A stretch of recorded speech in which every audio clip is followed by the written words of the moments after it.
परमेश्वर कबीर जी ने 600 वर्ष पहले कहा था कि धर्मदास तो लाख दुहाई, ये मूल ज्ञान, ये तत्व ज्ञान की तो बार ना बताना।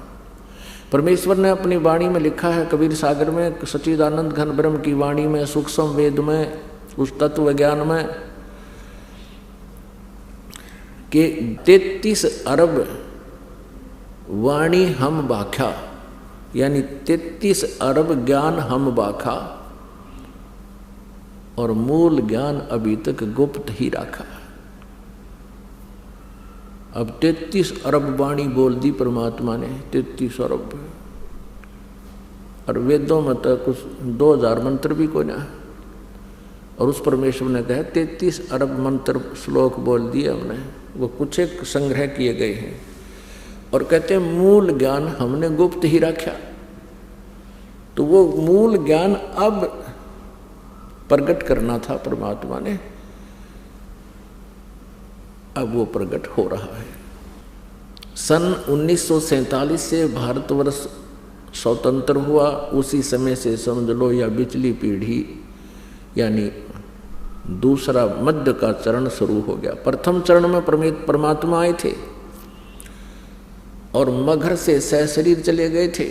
मगहर नगर से, एक नगर है, एक छोटा सा कस्बा है मगहर, गोरखपुर के पास, वहाँ से परमात्मा सहशरीर चले गए थे और हजारों की संख्या में वहाँ दर्शक उपस्थित थे,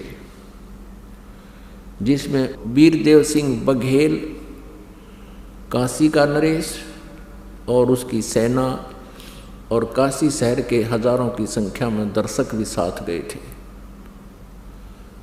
और वहाँ मगहर रियासत का बिजली खान नाम का एक पठान था, वो नवाब था, वो भी परमेश्वर कबीर जी का शिष्य था। वीरदेव सिंह बघेल हिंदू भी परमात्मा का शिष्य था। वो दोनों ही भाई उपस्थित थे, हिंदू और मुसलमान दोनों ही परमात्मा के ज्ञान से परिचित हुए थे, दोनों ने परमात्मा को गुरु धारण किया था। तो परमात्मा परमेश्वर कबीर जी ने जिस समय यहाँ से प्रस्थान करना था, वो दिन निर्धारित कर दिया था, जिस कारण से कई हजारों की संख्या में श्रद्धालु और दर्शक उपस्थित थे। परमात्मा सहशरीर ऊपर आकाश को चले गए थे। अब परमात्मा ने कहा था कि मूल ज्ञान तब तक छुपाई जब तक ये 12 पंथ ना मिट जाए। अब 12 पंथ काल ने चला दिए। परमेश्वर कबीर जी जब प्रथम सतयुग में पृथ्वी पर आए, यहाँ काल के लोक में आने लगे, तो रास्ते में इस काल भगवान ने, ब्रह्म ने, ज्योति निरंजन ने, 21 ब्रह्मांड के स्वामी ने एक ऐसा स्थान बना रखा जहाँ ये स्वयं विराजमान रहता है और विशेष वाच करता है, विशेष ध्यान रखता है, दृष्टि रखता है कि कोई इस रास्ते से ऊपर सतलोक की तरफ ना चला जाए। और वहीं पर इसने एक तपस्शिला बना रखी है जहाँ पर ये जीवों को भून कर खाता है। मानव शरीरधारी प्राणियों को उस तपस्शिला के ऊपर भूनकर, यानी उनको अच्छी तरह तड़फाकर उनमें से ये वासना गंध निकालता है और उस गंध को ये खाता है। मानव का जो अंदर शरीर सूक्ष्म शरीर है, ये स्थूल शरीर तो यहीं रह जाता है। जैसे इसको श्राप लगा हुआ है, श्राप लगा है काल को 1 लाख मानव शरीरधारी प्राणियों के शरीर को आहार करने का। कौन से शरीर को? स्थूल शरीर के अंदर सूक्ष्म शरीर है, सूक्ष्म शरीर के अंदर पूरे जीवन में हम जितने भी चटपटे खट्टे मीठे आहार करते हैं, व्यसन करते हैं, आप देखते हो मानुष जीवन का आहार, पशु पक्षियों को देखो आप, एक सात्विक आहार करते हैं कुछ पक्षी, और कुछ एक ऐसे हैं मांसाहारी हैं जो मेंढक मच्छी आदि खाते हैं। और मनुष्य जो है इसका आहार केवल घास फूस फल फ्रूट काजू किशमिश खाना ही बनाया है। लेकिन ये काल ये टेस्ट करना चाहता है, ये मन है, मन रूप में ये काल सब में विद्यमान है।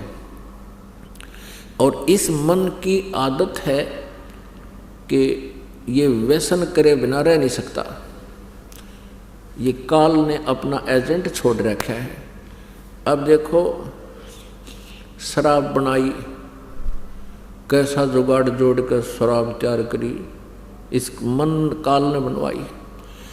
तम्बाकू तैयार किया, हुक्का बनाई या तोब, किस तरह जुगाड़ जोड़ कर इसमें हैं और फिर पीन लग गए। सिगरेट बनाई, बीड़ी बनाई।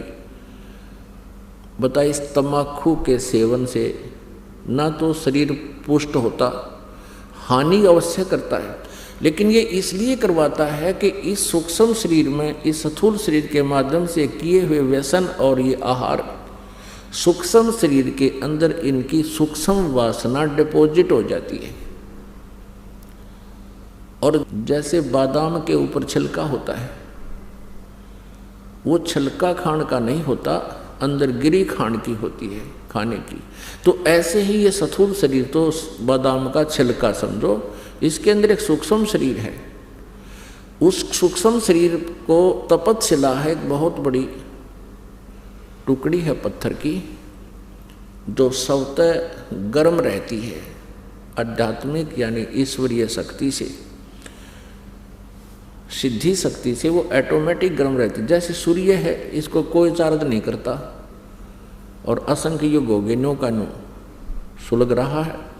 ऐसे एक तपतशिला है, उसके ऊपर 1 लाख मानव शरीरधारी प्राणियों को उस पर प्रतिदिन भूनता है ये काल भगवान।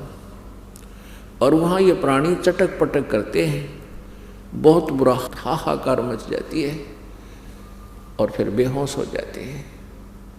और जब उनके अंदर से पूरा गंध गर्म होकर के नीचे चला जाता है उसके पात्र में, फिर इनको वहाँ से ऑटोमेटिक समय फिक्स कर रखा है।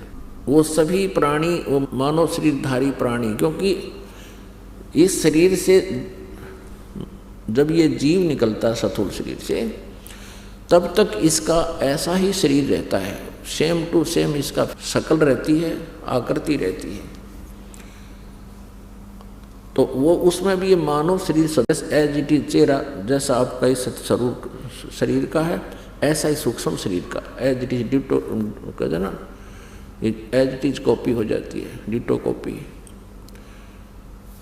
तो उसके बाद ये एकदम उड़ जाते हैं और फिर धर्मराज के दरबार में इनकी लाइन लग जाती है।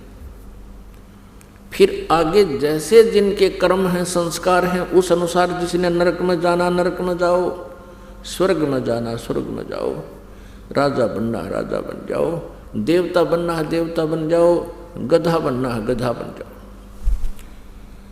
वो अलग से संस्कार बना रखे।